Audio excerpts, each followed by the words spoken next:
Hi, welcome to my channel Mostly Knitting. If you're a returning viewer, thank you so much for coming back.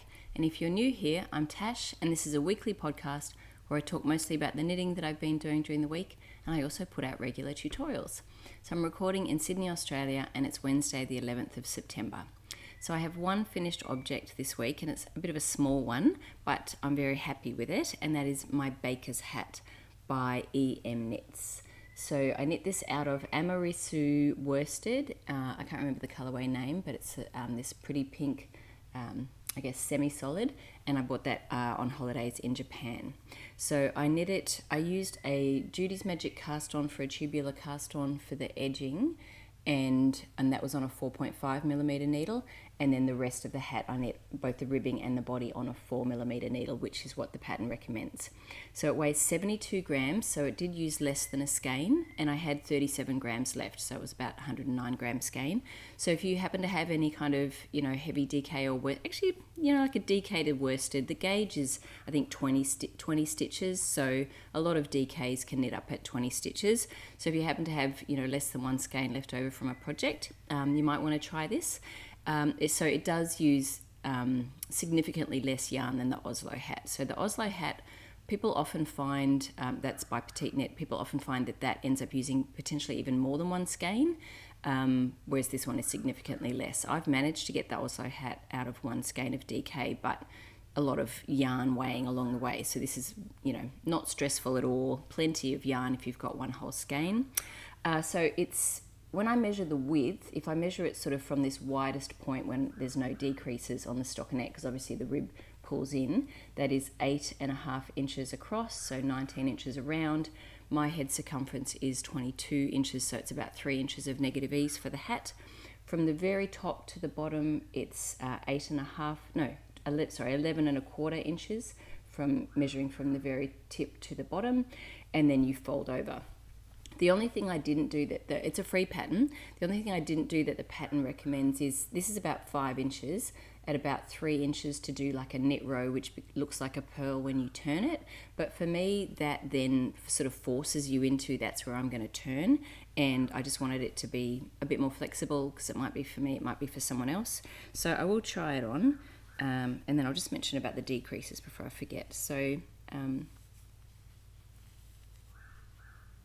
yeah, like it's just, so that Judy's Magic cast on a 4.5mm needle was totally stretchy enough, like it doesn't feel tight on my head. 3 inches of negative ease for a hat I think is quite good, because it stays on, but it's not super tight. Probably wouldn't want it any tighter than that, but it also just means I can have it, I can just turn it wherever I want to, which yeah, that's my preference, I think. So yeah, I'm really happy with it. The only thing that kind of tricked me a little bit when it got to the decreases, so the hat pattern you cast on 92 stitches, which is a multiple of 4 but not a multiple of 8, and most of the hats that I make are usually a multiple of 8, and then you have an even, especially if you've got like this 4 section, you've got an even number of stitches in most of the hats that I'm used to doing. This one you actually have an odd number, and there's actually only, so you've got these paired decreases with a knit 2 together and a slip slip knit with 1 stitch in the middle, whereas like most of the hats that I make, it has 2 stitches, so you've got a stitch marker and you knit until 3 stitches from the marker, slip slip knit, knit 1, then knit 1, knit 2 together, so you've got 2 in between. Here you've just got the 1, and then you get down to 12 stitches, and then you close the hole. So whereas most of the ones I make, you get down to 8. It's not a big difference, but it's when you're so used to doing something one way and then you're doing something a different way, it can just mess with your head a little bit. I had to keep, going back a few stitches past the markers. But I think it's a really nice, it's the same kind of decrease, that section is like Jared Flood's Turner Square hat, but I think his hat actually has 2 in between. But I think that looks quite nice actually. And yeah, anyway, I've already tried it on. I don't need to try it on again, but really nice, easy knit. I haven't cast on another one, but I've been doing a bit of a stash sort, and I'm sure I've got, skeins of DK weight. Now that I know how much this weighs, 72 grams, and if I have a little bit less, I could just make it a tiny bit less in the the ribbing, and the brim would be a tiny bit shorter, but yeah, anyway, nice free pattern, and highly recommend it. It took me 17 days, but obviously I wasn't knitting on it exclusively. You could easily knock that out in it. Well, it depends how much time you have to knit, but you know, if you have a bit of time to knit, a day or two, and it was easy on the hands too. So, right, because that was 100% wool. So that's my only finished object. So I'm going to move into a segment called Friend from the Vault, which if you're new here, it is where I show you a knit that I made earlier, sometimes, you know, over a decade ago. So, and how it's holding up, how I like the yarn, do I wear it, all that kind of stuff. Usually for my Friend for the Vault section, it is something that I actually really like. And so I'm wearing it, and this is the Acer Cardigan by Amy Christoffers, and I knit it out of Madelinetosh DK in the colorway Stovepipe. So it's a button-up cardigan. It is, it's knit bottom up actually. It's got lovely cables and lace. It has like a set-in sleeve, but in the pattern you actually knit the sleeves separately and sew them in. But I used Barbara Walker's top-down set-in sleeves method, where you actually pick up these stitches. I've got all the notes in my Ravelry page. You pick up all of these stitches, and you actually pick up one. The rule of thumb is one stitch for every one for every 2 rows. So pick up one, miss a row, pick up one, miss a row. So 1 for 2 around here, and then 1 for 1 across in wherever you've bound off under the arms. So I knit it. I'm pretty sure I knit it like in one piece. Yes, I can definitely, there's no seams on the side. I knit it in one piece up to the armholes, and then front separate, obviously back separate. I'll have to have a look at what I did for the shoulders for sewing together, probably a 3 needle bind off. And then you pick up these stitches here and pick up the cast on ones, 1 for 1 in the cast on, and then you do short rows to shape the sleeve cap, and then you continue on down the sleeves. And then I like that because then I know when I'm knitting it, I get the sleeves to the right length. If I find that my sleeves are a little bit short, as happens sometimes when you're wearing something, it finishes here and then it sort of creeps up here over time. I could easily undo the bind off and knit a little bit more. I didn't need to in this. I think I knit these sleeves pretty long, and then now they've sort of just hitting right at wrist length. So so I think I said it's Madelinetosh DK and Stovepipe. I knit it in 2012, so this is 12 years ago. I think it's held up really well. It's got lovely buttons. Now I knit the 32-inch bust size. It's got a 20 stitch gauge, and I got gauge, so this is no ease. It feels a little tighter than no ease, but I'll have another measure of it and put it down if it has ended up being smaller than that. But obviously with the lace, it kind of blocks out and opens up. I'm going to show you the back because the back's really pretty, and then also so you can actually see like your shirt underneath. So I usually wear it with a white shirt. I can't remember if I've already I've knit it pretty long, and I'm just wearing it with some low-waisted jeans because I have knit it so long, and if I had higher waisted jeans there would be a lot of bulk.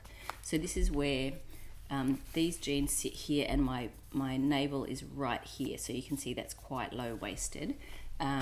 So I'll put down exactly, I forgot to measure and I didn't put it on Ravelry how long this is, but if I had to guess, see it's got a pretty deep ribbing on the bottom, but obviously you could knit that to whatever you want, and you could knit it, like obviously I knit it bottom up, but you could knit it to whatever length you wanted. Clearly I can't, because it was bottom up, I can't shorten that, because that's where I cast on. But I think this is fine with low-waisted jeans, and I haven't, apparently my daughter tells me that I have 2 daughters, but my 19-year-old daughter said to me that high-waisted pants are out now. It's low-waisted pants but flares, so low-waisted with that. So these wouldn't be cool. These are low-waisted skinnies. So but everything comes around. It'll be low-waisted skinnies again, in a year or two. So good thing I never throw anything out. I think I bought these. These are my $8 Guess jeans from the thrift shop. So yes, I don't even know how many pairs of jeans I have, but I have different ones for, and I'm glad I didn't get rid of them, because obviously, they will come back in again. I'll wear what I want to wear, but I kind of don't want to look too daggy, I guess. I don't know. Anyway, it doesn't matter. I like low-waisted, I like high-waisted. I guess it doesn't really, but it's just, I suppose, yeah, you wear what you want to wear, I guess. So it has pretty deep ribbing here, 2x2 rib, 2x2 rib here as well. And what else did I want to say? I think maybe that's it. Yeah. It's such a great method that if you're knitting anything where you really don't want to set in sleeves, and you want to get the sleeve to the measurement, like the length that you want, that method of knitting a sleeve top down is it's so good. So, but that was my modification. The pattern actually has you knit them like separately and then sew them in. I don't mind seaming, but I don't particularly love doing a set-in sleeve. It's just, and I'd rather just knit it to the length that I want. So that's it for my friend from the vault. It's a lovely, well-written pattern. If you're happy modifying something for top-down sleeves, then I recommend it. So I just took the Acer off and measured it, and it's 14.5 inches down from the underarm to the hem, and I knew it felt tighter than 32 inches. When I closed the button band and measured it across, it's actually 28 inches. So it's, with the way it is, it's 4 inches of negative ease, and I guess it's been a long time since I've blocked it, and obviously that lace pattern is meant to stretch out, and I guess it just is naturally stretching out a bit on my body, but you could actually, it could, if I wanted to, I could block it again and stretch it out a bit. But, I think it fits nicely, but obviously it fits like with negative ease. It's pretty fitted, and the sleeves are reasonably fitted, but not tight. So, and of course you can just adjust that stitch count if you want, if you don't have to do the decreases as, as frequently down the sleeves. Anyway, lovely pattern, and I actually really enjoy wearing that. Right, so I'm up to my, bit of fluff. I'm up to my works in progress, and I have 2 new works in progress, which I'm really excited about. They're not super fast going ones. I'll start with, what have I got to start with? The Shore Tee. So I started this 5 days ago. This is the Shore Tee by Ventzel, and I'm using the recommended yarn, Isager Trio 2, which is like a linen blend, and then Alpaca 1. So, and they are the colours it's the yarn and the colours that are actually, Anne is modelling in the photo. So I haven't got very far. This is how it's looking so far. So not much progress. It's got increases along here. Let me see. So it's the neckline's fine actually. Like it's not super high, it's not super low either. Like I'm happy with where that's sitting. And I am also happy that it's top down. It's got this really lovely stitch pattern. I'll take it off and I'll show you. I just have to make sure these don't clank. So it's got 4 rows of twisted rib here. So you just do a normal, long tail cast on. Well, at least that's what I did. I'm pretty sure that's what the pattern said. And 4 rows of twisted rib where you twist both the knits and the pearls. I think I just wasn't paying attention. I cast on and I knit about 3 rows, and I realized I'd only twisted the knits and not the pearls. And the pattern's written for a 3mm needle, and you actually use the same needle for the body and the ribbing. So twisted rib really does, especially a full twisted rib where you're twisting the knits and the pearls, it definitely pulls in a bit. And so I'm using a 3.25mm needle just for gauge purposes, like my gauge was a bit tight. I should say the gauge on this pattern is 21 stitches, and when I used a 3mm needle I got 24 stitches. I am knitting the, let me see what size, I'm knitting the size 1, which is 37 inches. So like I just felt it would maybe be a bit too tight at a gauge of 24 stitches. So, and also I found the 3mm, I'll just grab my swatch actually.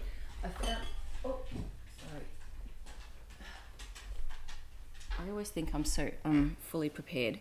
So here's my swatch. I actually still got it attached to the balls. I only have 2 balls of this Alpaca 1 because it's got 400 meters in it, so I'm going to need to cut this eventually anyway. Here's my swatch. This was on the 3mm needle and it's pretty dense. This is a 3.25 and this is the 3.5 on top. And I just like the fabric and the look of the 3.25. Anyway, so, and I think my gauge is closer to, say, 22 stitches, so only a little bit tighter. So it should have a bit of positive ease.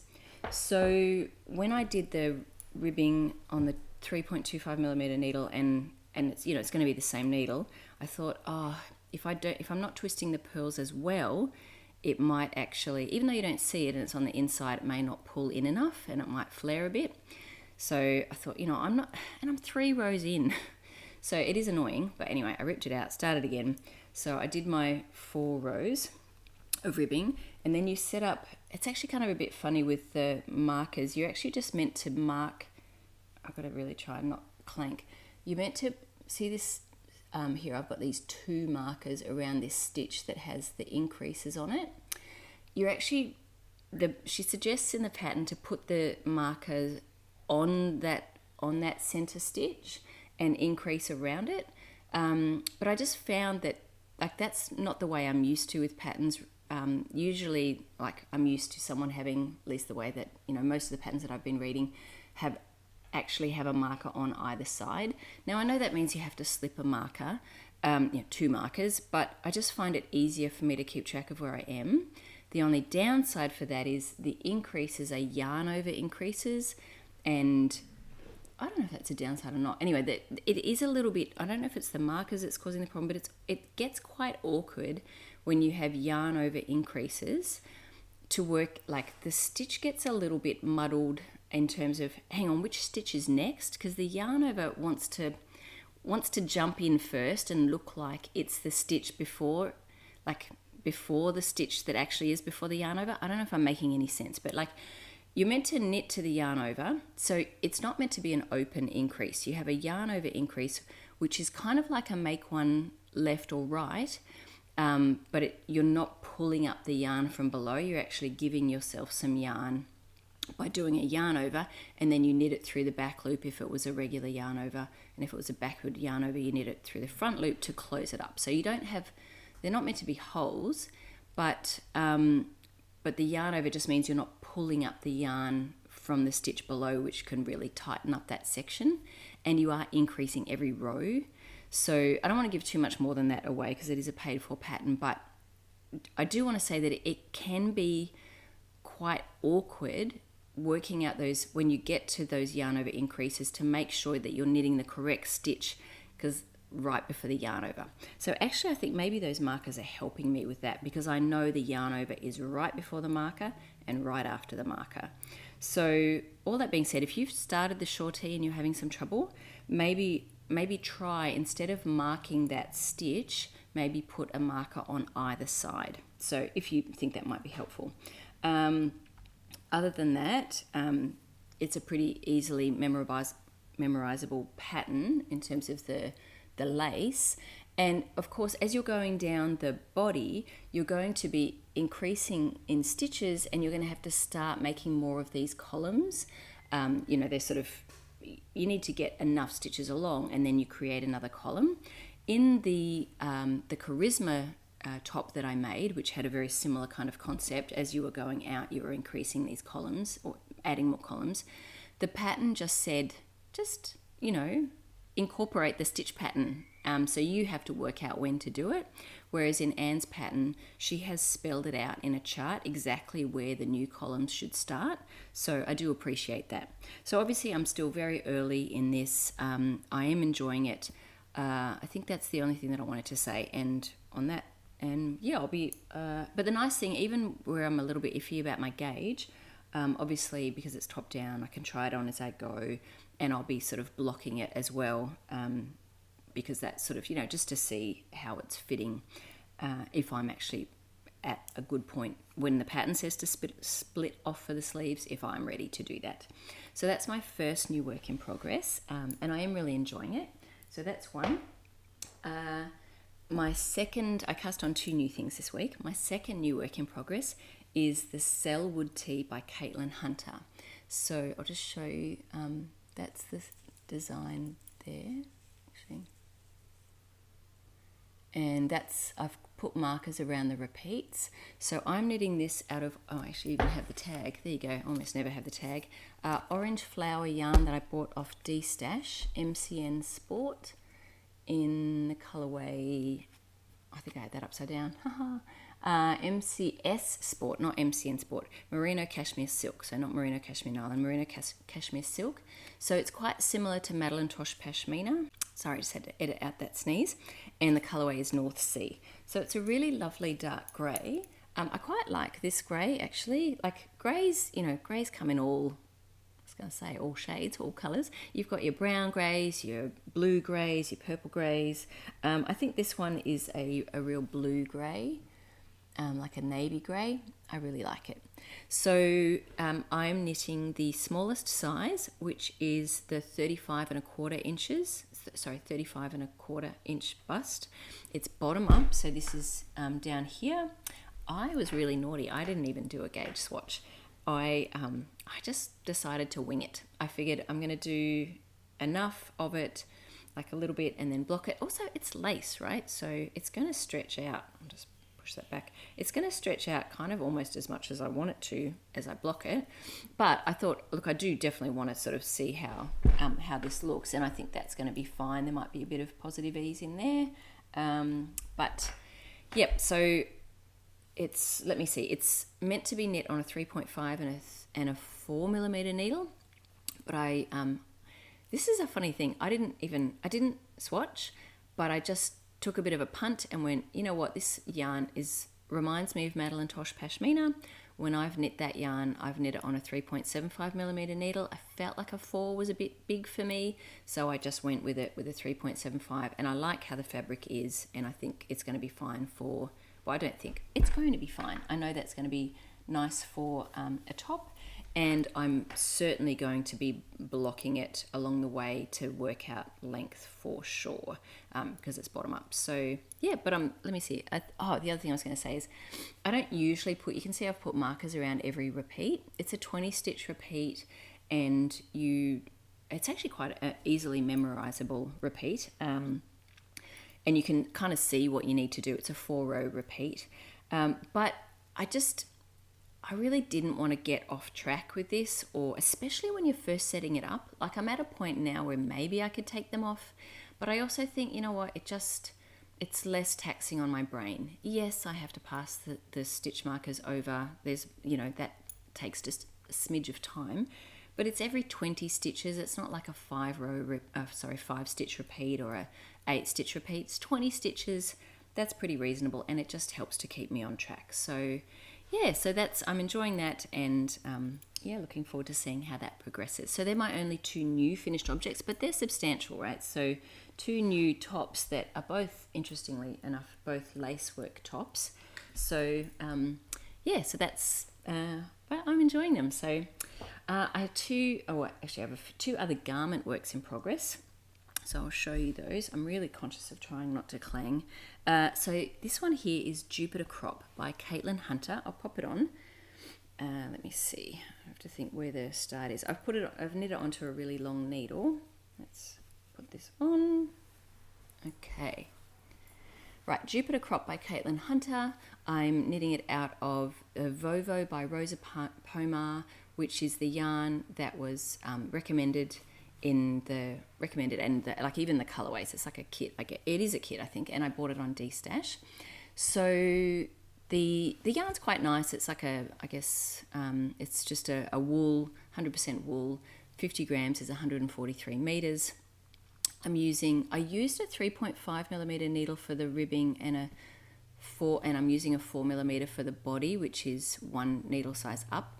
I wish I had used a 3.25. So I've blocked this, actually. I should say I've blocked this, and I'm at the point where I'm meant to be splitting off. So I'm just going to quickly put my hair up, and I'll show you how it's looking at the back, because I was a bit concerned about the ribbing flaring. So I've blocked it, and let's see.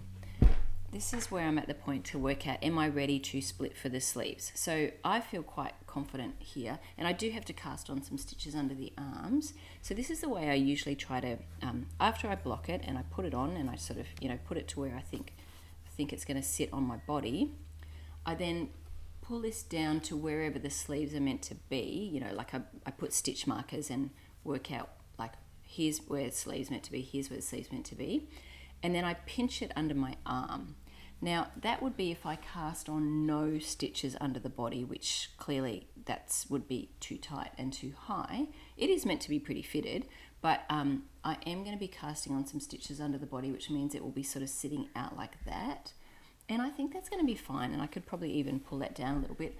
Hopefully you notice that that ribbing isn't too bad compared to what it was before.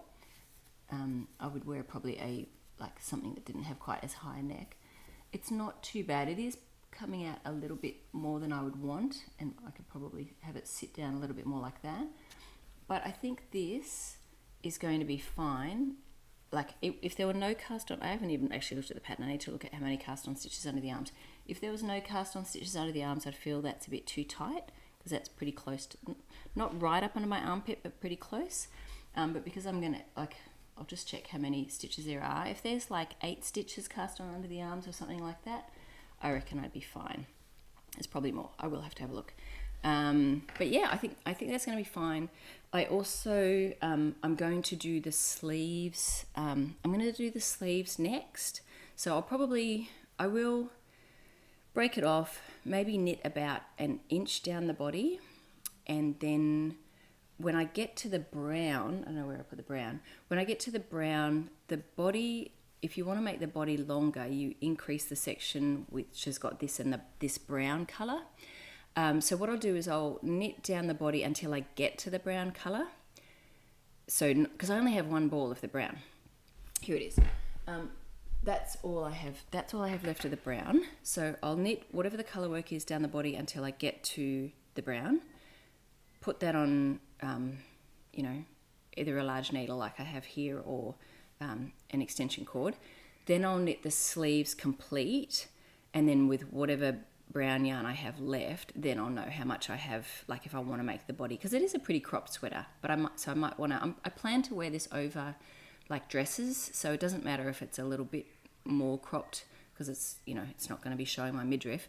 But I still don't want it super short. I might want it an extra inch, but I don't want to use the yarn in the body, and then I don't have enough for the sleeves. So that's my plan, and I think just after blocking it, it's turned out nice. If I do find that the way, when I'm actually wearing it, the way it sits, that is sort of flaring and bothering me, and it is, I do kind of wish it was on a 3.25mm needle. I will come back, I will put a needle through the right leg of every stitch underneath the ribbing, cut off the ribbing because it was knit top down, and then I'll knit the ribbing up. And I'll probably do a tubular bind off because I think that would look nice in this yarn. But I'm not looking forward to doing that, so I'll do it if I have to, and if it really doesn't look good. But, if it's not essential, I probably won't. Right, so that's Jupiter Crop. I'm sitting on the yarn. Gosh. And I have one more sweater work in progress, and I'll just try it on, and that is Fjolla by Isabell Kraemer. So this is knit out of Myak Baby Yak Lace, something or another, held together and I'm knitting this on one needle size larger, I think. So this is meant to be knit on, I didn't say, with Jupiter Crop I'm knitting the smallest size. It's been on the needles for 18 days. And the Sellwood Tee by Caitlin Hunter, I started, that was 2 Caitlin Hunter's sweaters, that was started 3 days ago. So this is Fjolla by Isabell Kraemer. I started it 30 days ago. It's meant to have a 21 stitch gauge. I was getting, something like 24 stitches on the recommended needle, so I went up a needle size to a 4mm needle. I'm knitting the 35 3/4 inch bust, and my gauge swatch for that, I got 22 stitches. So if that stays true, when it seems to be, that should end up being 34 inches. Right, so this is how it's fitting at the moment. I've just put the body on, when I finished the 2 balls, I just put the body on an extension cord, and I'm just working down the sleeves magic loop. And so the sleeves have this really pretty lace pattern that runs all the way down. Other than that, I'm just knitting straight down. I was actually meant to start decreasing, but like when you look at that, I know I haven't blocked it yet, but I don't want to decrease. It's not tight, but it's not loose either. Gosh, I might even measure that across, because that, I mean, I think my arm is actually opening up that stitch pattern. I might measure across and just see what it is and then compare that to my bicep. Like, I'm actually making, I didn't even realize I'd done that much. Making some pretty good progress. I'm almost at my elbow, but obviously there's still quite a bit to go. I don't really love magic loop. I actually found it was surprising, even though this stitch pattern was pretty easily memorizable, I found that on the sleeves, like I was just kept getting off. I did, because that's right in the center and I'm magic looping, I have had to sort of do it like a little bit, more than half the stitches on one needle, so that because I do the whole repeat up to the end of the repeat on one needle and then just the rest on the other, so it's more than half. But I don't know, I just found I kept getting off in the pattern and having to go back. But it becomes really obvious when you're off in the pattern, so it's not a big deal. But I think it is going to be a really lovely, it's beautiful and soft yarn. It's going to be a lovely sweater, nice and lightweight, but I think quite warm. Right, so that's it. I'm going to take this off though, because I feel like I'm definitely going to be clanking away if I don't take this off. And I'll show you my last two works in progress. So I just have two small works in progress, and they are both Skimmer socks. So this is Skimmer socks revisited by Sheila Toy Stromberg. They're really cute little no-show socks, and they don't fall down your feet, which is really great. This is one pair that I'm making, or this one sock finished, out of Sandnes Garn Sunday in the colourway 4008, which is just some leftover yarn. And I've made some pretty good progress on my second sock. It's probably almost finished. I've just got to do the heel flap and then the pickup stitches and the ribbing. So I hope to get that done this week. I have to say, and then my other one, I'll just show the other one really quickly. This is Madelinetosh sock in the colourway Earl Grey. Also some leftovers. I mean, this pattern is perfect for leftovers. If you've got 40 grams, you've definitely got plenty. But I'm with this one here, because the gauge is a little bit larger. I can't just knit it to the number of rows I usually knit to. I have to kind of do a little bit of measuring. But the red one is, I'm at the heel flap, so I know exactly what I'm doing with that one now. That's it for my works in progress. One thing I will say about those Skimmer socks, so they are my 10th and 11th pairs. I was thinking that maybe I'm starting to get a bit bored with the pattern, but I actually think it's more that it's kind of boring knitting it with just like a solid yarn. Like the ones that I've enjoyed the most are the ones where I'm using like self-striping, or maybe if I was using two different colors. I think that's kind of, especially if you're doing the same project over and over again, you need to do something to make it a little bit more interesting. So either self-striping and I do have a lot of leftover self-striping yarn. So, but maybe not quite I think I need something like 34, 36 grams, maybe not quite that much. But if you do maybe a different toe or use a different ribbing for the pickup, then I probably do have enough. So I might I'm doing quite a big stash sort, so that I might be able to sort of pull some of that out and still keep. And I also don't like having two of those on the needles. I think one is enough and I started another one because the other one was at a tricky point, and I didn't have a small portable project. And so that's why, anyway, maybe I'll get into that's it for my works in progress. I'll get into acquisitions and plans, and then I'll talk about what else I need on the needles. Right, so acquisitions and plans. I did buy some yarn from the Great Ocean Road yarn company. I don't know if that's what it's called. There's a mill down in Victoria.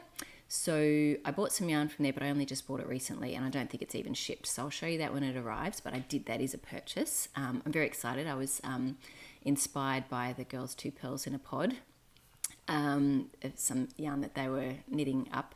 So anyway, I did buy that. The other thing I bought was I bought the book The Joy of Yarn by Marie Green, and I did start doing a stash sort. So you probably can't, I don't know if you can see down there, I've actually moved, I don't know if you can actually, I've moved everything sort of back and on the ground. No, you probably can't see. I put like sheets out, and I've been doing massive amount of stash sorting, and I actually was pretty good about cataloguing my yarn on Ravelry, but just having it all sort of better organized in the bins. It was reasonably well organized, but it's actually my leftovers that are probably doing my head in a bit. I had a look on Ravelry. At the moment, I have 842 projects on Ravelry. So, and only about 6 of them are whips. So I have a lot of, and very few that got frogged or are hibernating. So most of them are finished, and I have, you can imagine, 800 and something lots of leftovers. And I've definitely either used up or given away stuff, but I definitely have a lot of leftovers, and that's where I think I need to organize them and work out, like, and just put them in a more sort of functional way where I know exactly how much I have left and what I can use. So that's what I'm thinking in terms of, because this is acquisitions and plans. My plan is I'd like to make some more baker's hats. I think that's a really nice, simple pattern. There's a fair bit of 1x1 ribbing, but then there's a fair bit of stockinette after that. So I just like how it fits. I like how it looks. And either I could use DK/worsted weight yarn, or I could use fingering weight held double. But I think that would be good. So that's kind of a plan that I have, is to sort of find some yarn for another one and get another one of those on the needles, because I'd like one hat and one pair of skimmer socks. Maybe then that would, feel a bit more balanced for me in terms of my works in progress. Other plans, because I have been stash sorting, and I was trying to work out what am I putting away and what is already ready for a project. I just grabbed this. This is the Panache Alpaca yarn in these 2 colorways. I do plan to make Everyday Attitude, and I thought, well, I actually plan to make that quite soon, and this is definitely the yarn that I purchased specifically for it, so I don't want to put that away in a tub. I want that actually, so I've kept that out because I'm really keen to make that. So that's a plan. That's hoping to start that soonish. And the other thing that I found as I was sorting, I have this skein classy yarn, and I have 2 balls of this and then 1 of this navy. I think I got this one in a D-stash, and this I bought directly from, so I have 2 of this one. And I wanted to make Pure Joy by Joji Locatelli, but I was a bit worried because in the main skein, like the main colour, a lot of people ran out of yarn or needed to dip into a second skein. So I felt a bit nervous if I only had 1 of each, but I do have 2 of this. So I find this yarn, it's a 70% merino, 30% silk. It's a little, I don't know if insipid's the right word, it's just a bit sort of limp. But I'm hoping maybe if I knit it down a needle size, or certainly with a shawl, you kind of want it quite drapey. I don't think I want it for a sweater, even though I have 800 meters of it. But I think for a shawl, now that will obviously give me quite a large amount of leftovers if I only just use just over 1 skein and only about half of this.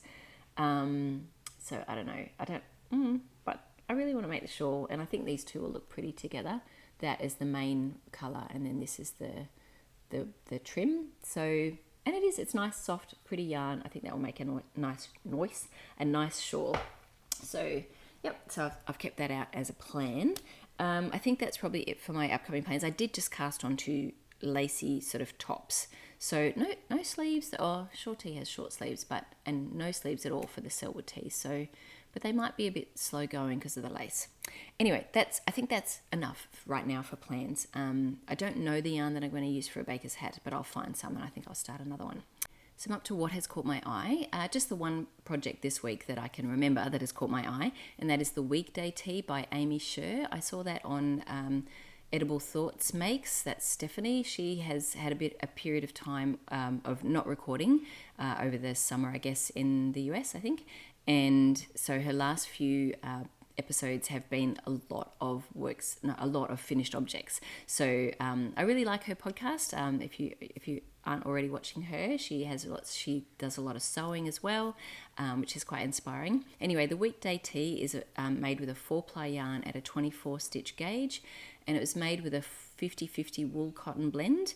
When I had to look at the pattern, I could see that even without purchasing the pattern, the schematics are there on Ravelry to see, which I quite like. I like that you can actually see more information around the pattern before you actually have to purchase it. So, yep, so fingering weight yarn though, 24 stitch gauge. I can't remember what the yardage would be, but it's a tee. It has like this really nice lace panel down the down the raglan, which I thought was quite eye-catching. So that's the one that has caught my eye. It's interesting though that the lace on the raglan is quite similar to my Narragansett. Not a similar lace, but just that idea of having it down the raglan. Anyway, that's what has caught my eye. My next segment is my hidden basket of whips. So I really appreciate everyone telling me what that crochet stitch was that I was doing, a single crochet in the US or a double crochet in the UK. So when I was editing last week's podcast, I just grabbed my crochet hook and I was sort of crocheting a bit as I was editing. And I probably shouldn't have, because I should have waited for people's comments, which is what I really appreciate, especially on something like this when I don't really know what I'm doing.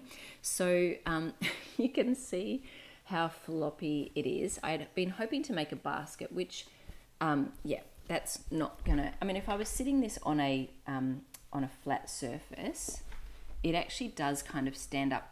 No, it doesn't stand up, but it was kind of actually sitting up a little bit, but then just drooping. So I was using a 10mm crochet hook with this 3 strands of Rowan, Rowan All Seasons Cotton. So that was a 10mm hook that I was using. So they're obviously way too big, and or at least for it to stand up. And a couple of people mentioned using starch, or I think Gillian mentioned using something called Stiffen Quick, but I still think this is probably just too floppy. So I found, because I don't have a lot of crochet hooks, I found the next crochet hook I have down is a 6.5mm. So I just grabbed it and did a few little single crochets and thought, oh, that's definitely substantially tighter. And if I don't do too much of it at once, it shouldn't hurt my hands too much, if I just do around here or there at a time. So I think what I'll do, like that's how much I think I was about here, and so I did that, but I did that like in an hour, so it's no big deal to rip that out. What I hope though is if I rip it down to this braid, I hope that using a much smaller hook won't bring it in too much, but it's got to be better than what I currently have. So I think I'll pull that down and I'll try with that, or I might, before pulling it down, I might just try a little bit and just see how it looks. Look, I think I'll just pull it down and try again. Look, it's just a bit of fun and a bit of experimenting. Like the yarn isn't precious to me, but I would like something functional out of this. So if I could try maybe with a combination of a 6.5mm crochet hook and Stiffen Quick or some kind of similar product, I might be able to get something that is actually going to, because it's quite nice. Like that's the base, and then that's the braid on the bottom, and then I'd like to be able to have it as a functional thing. So, hopefully 6.5mm needle hook, 6.5mm hook will do the trick. I've got quite a few down from that. I've got like a 6 and a 5.5. Like I've got whatever the set was that I got, sort of went from that down to like super, super teeny ones. Right, so that's my hidden basket of whips. That's all I have to share about that. The other thing I wanted to show you is my Knitter's Bag of Tricks workbook swatching. So I decided to, this is the Knitter's Bag of Tricks official workbook by Paddy Lyons. I decided to start working through the lessons. So it's organised by exercises and swatches and lessons. So I'm just doing swatch number 1 exercise, and you can see so you're going to do some knitting garter, then some purling garter, then stockinette, then 1x1 rib, then seed stitch, and then later on you come back and do something else with it. So I'm just using some leftover Peer Gynt 100% wool non-superwash yarn for my swatch, and that's my knit garter, that's my purl garter. My purl garter is definitely a tiny bit looser than my knit, but not crazy. I haven't blocked this at all. I don't even know if you're supposed to. She didn't tell me to, so I'm just not doing anything I'm not told to do. And obviously you can see how the stockinette is much narrower, ribbing even narrower, seed stitch flares out again. And then you get to, so I've done that bit, and then you actually start answering some questions, so you actually, it's a workbook, right? So you're going to write, what did you notice? How do you feel about the fabric? How did you feel as you were knitting it? And then there's a few more exercises that you have to do. So I think it's helpful. She doesn't say in the book how much yarn And I think a lot of people are going to be trying to use leftovers for this. You know, they wouldn't necessarily purchase a whole skein. So this is like a 50 grams is 95 meters, and this part of the swatch weighs 11 grams. So if you happen to get this and you're thinking about making it, and I think this whole ball was 20 grams, and I think I've got a little bit more to do in my swatch, but I'm hoping this is, I actually have some more of this, so I think I had something like 30 grams. So I'm pretty sure that's going to be enough, but I will keep you posted as to how much yarn this actually uses. So because I think the whole idea is you're meant to be using the same yarn, so if you get to a point and then you have to switch to another yarn, you're like, well, how can I compare? It's not comparing apples to apples if you are trying to compare this to this if you switch yarns partway through. So anyway, I've used 11 and a bit grams so far. I reckon 30 grams would be plenty, but it's not the kind of thing where you want to end up having to change the yarn. Anyway, I haven't made my notes yet, but I've at least knit the swatch, and then I am going to, like a good girl, do my homework, because that's what I do as a teacher. I encourage others to do their homework. I have to do my own as well. So yeah, I actually am enjoying that. It's quite restful. There's no purpose for anything except to just notice, and that's a big part of my job as a teacher, is encouraging people to notice.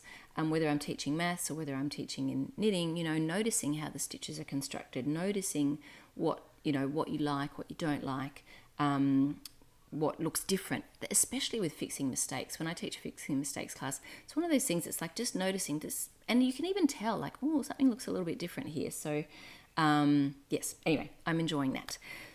So this segment is my hardly or never worn finished objects, and this is Idlewood by Cecily Glowick MacDonald. This is actually my second Cecily Glowick MacDonald pattern that I hardly ever wear, because Candelia was my first one. I made this in Cascade Eco Plus, and I made it in 8 days in 2011.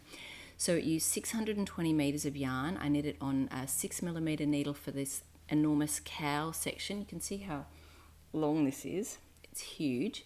So it's got a very oversized cowl. I mean, I knit it to pattern. So it's a 6mm needle for the cowl and then a 5.5mm needle for the body. The gauge on the body is 16 stitches, 15 stitches for the cowl. So I used 620 meters of yarn.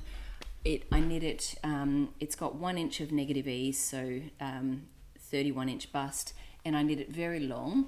I knit it as I was knitting things very long back then in 2011. This is 15 inches from here down, but I think maybe because there's no sleeves, it just looks, and this is so big, it looks very long.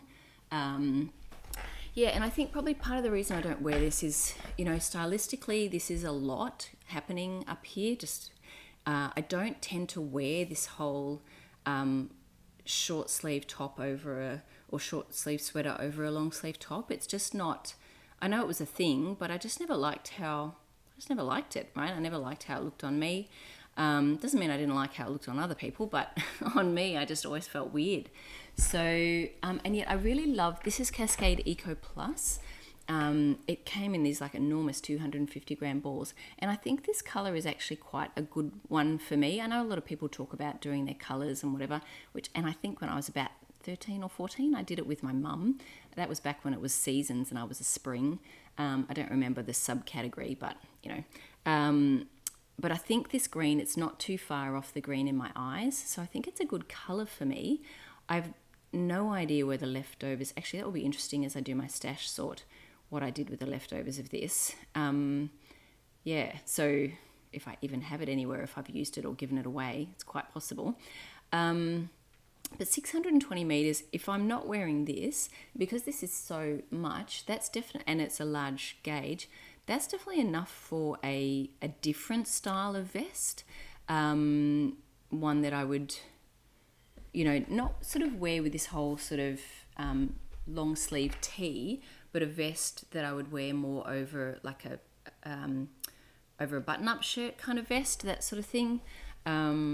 Yeah, anyway, this doesn't get worn, and I don't know if it's the drama of the cowl or the way, like this particular look that I just am not into. But, it was not a big investment. I knit it in 8 days. It's really lovely yarn. I don't have any, and it would not be difficult because it was such large like 250 gram balls, there's probably only a couple of ends that are woven in that I'd have to deal with. It's just crazy, right? This is just an enormous amount of fabric.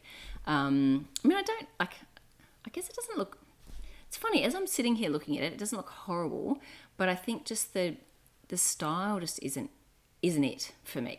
And I even thought about pairing it with some mohair, but if it's already a 16 stitch gauge, that would then be really bulky. So maybe just unknit it and like frog it, and 620 meters is definitely enough for a vest for me. So especially on this gauge yarn, and look how much yarn I have here. So, and like that is pretty much a vest, right? So, but I just am not into this. Maybe some cables, or maybe I don't know. Yeah. So I won't pull it out just yet. I think for me to pull out yarn and go to all the effort of rewinding, like washing it, etc. This was knit a long time ago. I have to already know what I plan to make out of it. So I'll keep this in mind, almost like part of my stash. Like if I find a pattern that this yarn would be good for, then I'd have the incentive to unwind it and reuse it. But I do really like the color. Like I absolutely fell in love with this color. And really wanted to make something that I would wear out of it, and I've made something out of it, but I don't wear it. So I would like to reuse it, rehome it. Anyway, that's it for today's episode. I'll just get onto personal stuff now, but if you're leaving me now, thank you so much for watching. I'll be back next week, I'm pretty sure, but it's my son's 17th birthday, so it might just be a quick episode while and he's home that day because he's in his exam block but doesn't have an exam that day. So, and I think my husband's working from home that day, so I think that if I can get an episode out early, it might just be a little short one while everyone's still asleep. Right, so yes, thanks for watching, and I'll be back next week. Personal stuff, aside from my son's birthday next Wednesday. I finished listening to Lessons in Chemistry, the audiobook. I've got to give that book back to my friend Amy. She lent it to me. It was good. It wasn't great, but it was good, and I did enjoy it. I think I probably enjoyed, either I enjoyed the first half more, or I enjoyed reading it more. I'm not sure which it was, but I just kind of lost a bit of steam on it on the end, but it was a good book and it was enjoyable. I think I just prefer, I'm not as into fiction. I like biographies and autobiographies and like learning stuff, like history stuff and things if I'm reading. Anyway, that's just something I noticed about myself. Other than that, I went car shopping on the weekend. I didn't end up going to the Knitters Guild. I'll have to go, and I'll be in Bali for the next one, so I hope to go to the one in November. But yeah, I went car shopping, tried a few, what did I try? The RAV4, a hybrid, the Nissan X-Trail. They're the only ones I test drove. The guy actually came, I went with my husband. We were able to take the RAV4 just ourselves, but then the guy came with us for the X-Trail. I was like, we don't look dodgy. Anyway, he came with us, and it felt really awkward. It felt awkward test driving a car with the salesman in the back. I don't know, because you can't just talk openly about it, or anyway. But yeah, that's something I do. Like, I do need to put a bit of energy into, is getting a new car. Which would be good. But yeah, I'm driving my old Mitsubishi Outlander, which is, I don't know how old it is, like maybe 7 or 8 years old, and I love it. But that one's going to go to my son.